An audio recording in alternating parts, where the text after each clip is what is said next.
sério, um ambiente de trabalho. E vamos começar então nossa aula hoje, a aula sobre o processo chamado Revolução Russa. Vamos lá. Faltava exatamente o Vinícius Morari para garantir aqui o sucesso da nossa aula. Fiquei sem fôlego. Muito bem. E agora, então, vamos compartilhar nossa tela, pessoal. Hoje, Geografia Geral, encerrando o caderno número 6, né? Encerrando o caderno número 6, nós temos aí a aula sobre a Revolução Russa de 1917, tá? No contexto daqueles grandes processos revolucionários que agitaram o mundo, né? Logo após, ou no caso aí, durante ainda, né? A Primeira Guerra Mundial, né? A Primeira Guerra Mundial estava rolando, e aí surgiu nesse contexto, surge a União Soviética. Bem, para nós começarmos a entender esse processo, tem que entender o seguinte, já tem uma expressão muito interessante, que pelo jeito, agora apareceu, né? Do Isaac Deutscher. Isaac Deutscher, ele é um cara que, ele é trotskista, era, né? Morreu. Trotskista, e ele escreveu bastante sobre a Revolução Russa. O objeto de estudo dele durante toda a vida foi a Revolução Russa. Ele nos diz que nenhum evento na história levanta tanta controvérsia quanto as revoluções. A francesa, a mexicana, a russa, enfim. A controvérsia em torno de cada revolução vem do fato evidente de que ela destrói interesses que estavam lá estabelecidos. Por exemplo, a Revolução Russa destruiu o edifício da monarquia dos Romanov. Acabou. Eram 300 anos só de dinastia Romanov, né? E fuzilou a família Romanov inteira, quer dizer, foi um absurdo. Ideais, tradições e hábitos, empreendendo uma substituição por um modo de vida totalmente novo, que é o modo de vida do chamado novo homem socialista, né, que estava sendo inventado. Só isso já bastaria para liberar todas as paixões e fúrias do coração e da mente humana, tanto daqueles que tiveram o seu modo de vida interrompido, quanto daqueles que estavam impondo um novo modo de vida. O que mantém a controvérsia viva, alimentando-a durante várias décadas, são a complexidade do fenômeno e seu caráter multifacetado. Então, como conseguir numa sociedade absolutamente autocrática, como, por exemplo, a russa, uma sociedade tão desigual quanto a russa, ou quanto a francesa, que nós já estudamos, na época da Revolução, né? Fazer uma mudança tão radical. E, ao mesmo tempo, uma mudança que atingisse tratamento, enfim, tá? Política, né? Relações internacionais. Então, como conseguir fazer isso? Então, isso é que até hoje a gente discute, né? A Revolução Russa. Como ela pôde acontecer? Para entender isso, precisamos analisar um pouco mais detidamente como a Rússia se organizava nos tempos pré-revolucionários, a chamada Rússia pré-revolucionária. Verifiquem aí. Ó.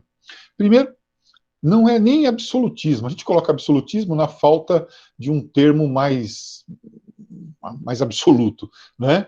A gente pode falar em autocracia czarista.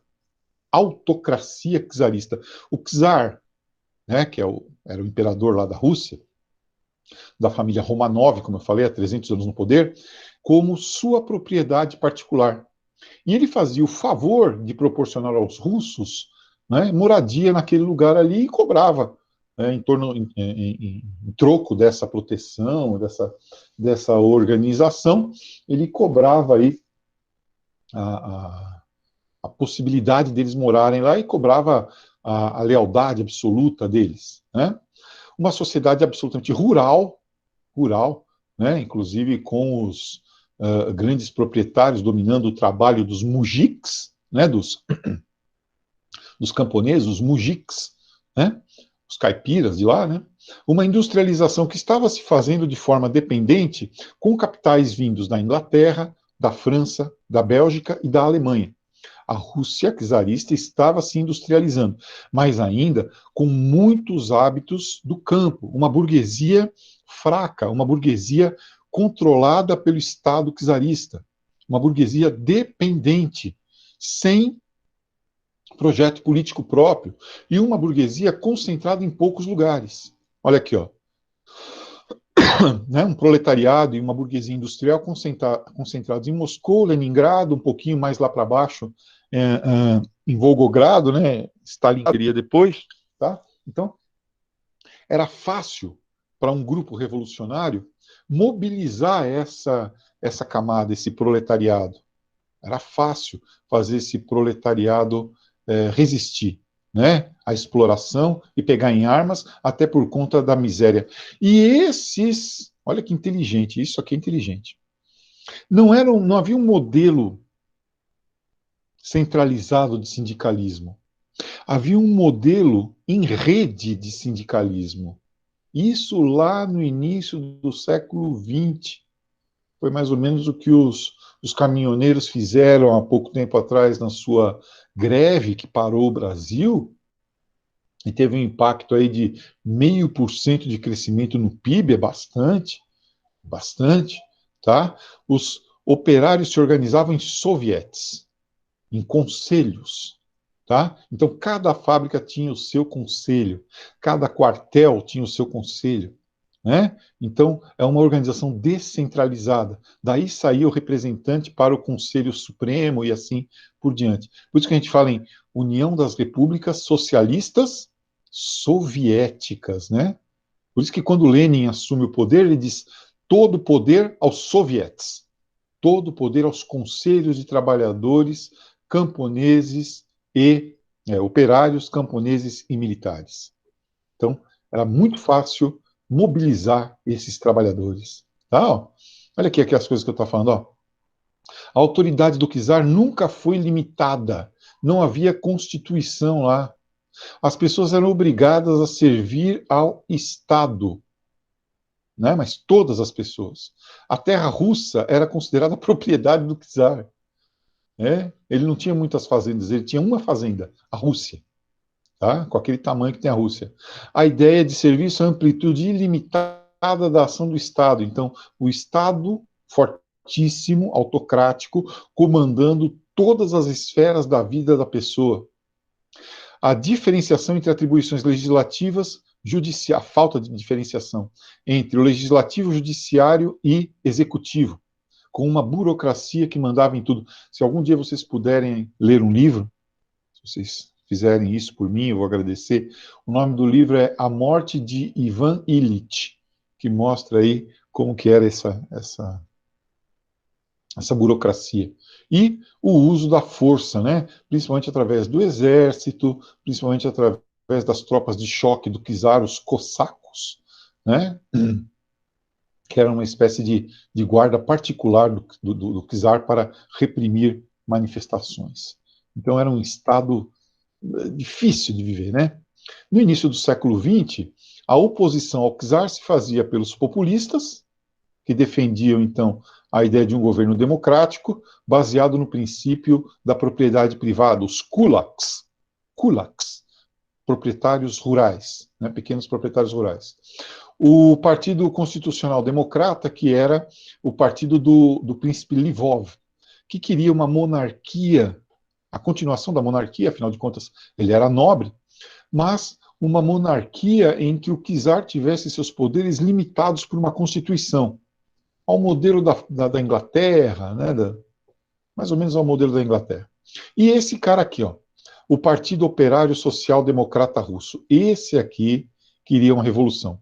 Mas mesmo esse partido estava dividido em uma minoria, Menchevo, né, os mencheviques, do Trotsky, do Martov, que defendiam uma revolução por etapas, aos poucos. Primeiro a Revolução Burguesa, depois a Revolução Proletária.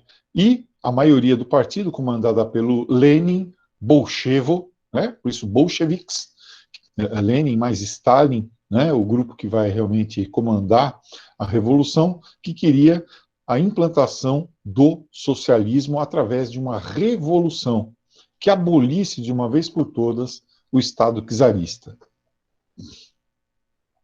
O ano de 1905 é particularmente complicado para a Rússia. União Soviética não, para a Rússia. Por quê?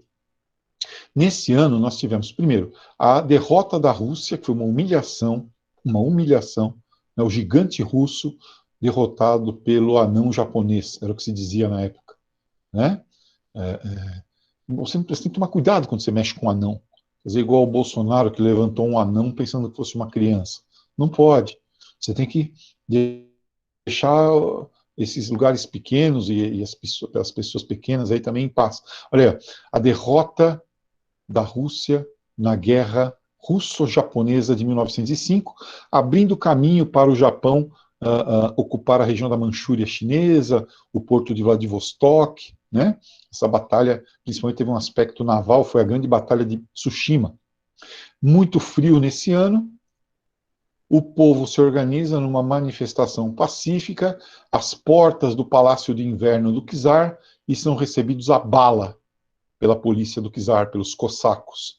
É o episódio do Domingo Sangrento. Aí o povo fica doido, o povo vai saquear, vai querer derrubar o czar, né? Os marinheiros do encouraçado do navio Potemkin também se revoltam e são fuzilados. Coisa estava feia. O czar teve que entregar alguns anéis para não perder os dedos, né? Ele convocou um parlamento, aprovou uma constituição e legalizou os sovietes, para dar uma esfriada na turma. Para dar uma esfriada na turma. Tá? Mas a brasa ainda estava comendo, né? Esse é o ensaio geral da Revolução. Passaram alguns anos, veio a Primeira Guerra Mundial e a participação da Rússia foi desastrosa. Ainda mais se você combinar com a fome em função, aqui ó, né, dos 40 graus negativos dos invernos de 16 e 17. Isso para o padrão russo já é demais. Tá? É demais. Quebrou a agricultura russa. Quebrou. Tá? Os de baixo já não respeitavam, já não obedeciam mais os de cima. O número de deserções era enorme. E deserções no exército significam pessoas saindo do exército com arma, munição, etc. Tá? E essas pessoas voltando para suas aldeias, voltando para as cidades, falando mal do czar, tudo que acontecia era culpa do czar. A esposa do czar, a czarina Alexandra, que se deixava levar pelas, digamos assim, pelas profecias de Rasputin, né? Isso tudo, esse conjunto de coisas em 17, acabou levando o czar à renúncia. Ele renunciou em favor do primo dele, o príncipe Lvov, que falou, não quero. Ele falou em russo, né? Fuck you. Ou seja, agora que o negócio está ruim, você quer passar o poder para mim? Também não quero. E aí, então, as coisas se precipitam, né? Nós temos duas revoluções acontecendo em outubro. Uma primeira revolução burguesa, liderada pelo Alexander Kerensky, um coronel, que cometeu o grande erro, primeiro, de não colocar e não perseguir e não prender os socialistas, os comunistas. Não fez isso. Ele quis dar uma de bonzinho. Se ferrou. Segundo, manteve a Rússia na guerra. Isso ferrou mais ainda. Abriu o campo para o Lenin chegar e propor a Revolução Socialista de outubro de 17. Olha lá. Quando ele chega na Rússia em 17, o Lenin fala aquilo que o povo queria ouvir. Ele fala assim, vamos oferecer para vocês paz, pão e terra. Vamos tirar a Rússia da guerra, vamos acabar com o racionamento de alimentos e vamos fazer a reforma agrária. Paz, pão e terra. Logo, o que vai acontecer? O povo começa, Lenin, Lenin, Lenin, na hora. E começa, então, uma guerra civil violentíssima. Rimos muito e fomos morrer na guerra civil. Né? Começa, então, aí a guerra civil, que vai durar até 1921.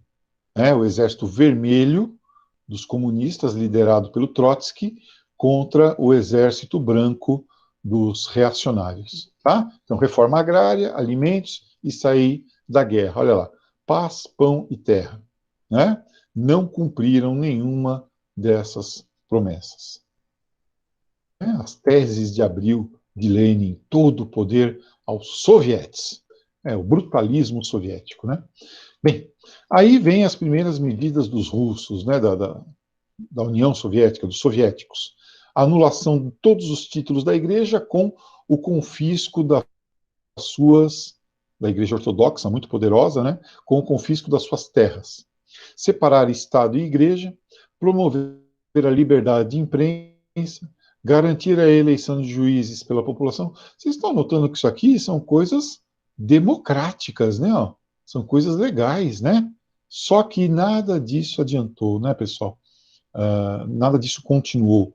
Tá? Trouxe, sim, apoio para as causas dos soviéticos, aí, dos bolcheviques, né? Levou-os, inclusive, à vitória na guerra, mas, quando veio o Stalin, tudo isso caiu por terra, né? Tudo isso caiu por terra. Então, aí, de 18, né, 18 a 20, 21, o Exército Branco contra o Exército Vermelho, 9 milhões de mortos na guerra civil. Russo matando russo. Tá? Russo matando russo. Eles não estão nem aí. Foram 9 milhões de mortos só nessa guerra. Bem, Lenin, então, trouxe ali a ideia da NEP, né? Ainda NEP, Nova Economia Política, nova economia política, em que haveria, então, uma mudança interessante, que seria a seguinte: algumas práticas capitalistas dentro do sistema socialista. Mas o que se viu foi Lenin ficando doente, Lenin tendo AVCs, né, tendo derrames cerebrais, ficando cada vez mais debilitado, até que finalmente ele morreu em 24. Quando ele morreu, formou-se a Troika, que eram três líderes, né? Três líderes para a União Soviética. O Trotsky, que era chefe do Exército Vermelho, o Kamenev, que era o ideólogo do partido, e o Stalin, que era o secretário-geral do Partido Comunista. Bem, o Trotsky fez o seguinte: ele não tinha um projeto de poder. Lenin queria que Trotsky fosse o seu sucessor, mas o Trotsky não tinha a vaidade do poder. Não tinha essa vaidade. O Stalin se aliou ao Kamenev e acabou expulsando Trotsky, inclusive, da Rússia, no final das contas, né? E depois matou Kamenev também e assumiu o poder sozinho, ficando no poder até 1953, quando morreu. Então tá aí, ó, a nova política econômica do Lenin. Um passo para trás, dois passos para frente. Tá? Então, são medidas capitalistas dentro do sistema político comunista. Aí os agricultores puderam, então, ter uma pequena propriedade, né? Foi admitido o capital estrangeiro. Por quê? Porque a Rússia precisava superar o seu atraso e também ser rapidamente reconstruída. Senão o povo ia pegar em armas de novo. O Lenin sabia disso. E deu certo, né? A princípio deu certo. O problema é que Lenin foi ficando doente, como eu falei, foi ficando debilitado, né? Acabou morrendo. E, no final das contas, o Stalin, com a sua ideia de economia planificada, né? Acabou assumindo aí o planificação econômica e socialismo em um só país, acabou assumindo o poder lá na União Soviética, né? Então, desenvolvimento da indústria, educação e extinção da propriedade privada e uma ditadura, 500 mil pessoas mortas, 5 milhões de pessoas torturadas, assassinadas, né? Fora o pessoal que morreu na Segunda Guerra Mundial. O país que mais perdeu vidas na Segunda Guerra Mundial foi a Rússia, né? Foi a União Soviética. Doidão do Stalin, né? Olha aqui, né? Mais ou menos parecido com as coisas que o Getúlio fazia aqui no Brasil nessa mesma época, né? Uma foto gigante do líder em cima e o povão aqui embaixo, né? Então, é ele comandando a massa. Né? Muito bem. Essa, então, é a nossa aulinha aí é a nossa aulinha de Revolução Russa. No próximo encontro, eu trago aí as respostas dos exercícios e, além disso, né, os exercícios de Revolução Russa, e já começamos a parte de, de História Geral. Nós vamos começar com a crise de 29, a crise geral do capitalismo de 1929, tá? Que facilitou a ascensão do nazismo e do fascismo. Tá bom? É isso. Não havendo perguntas, até a segunda-feira que vem, com os exercícios da ética Nicômaco e de sociologia, direito das minorias, que poucos alunos me mandaram até agora feito. Por favor, mandem, tá bom? Tchau, tchau. E ouçam Earth, Wind and Fire.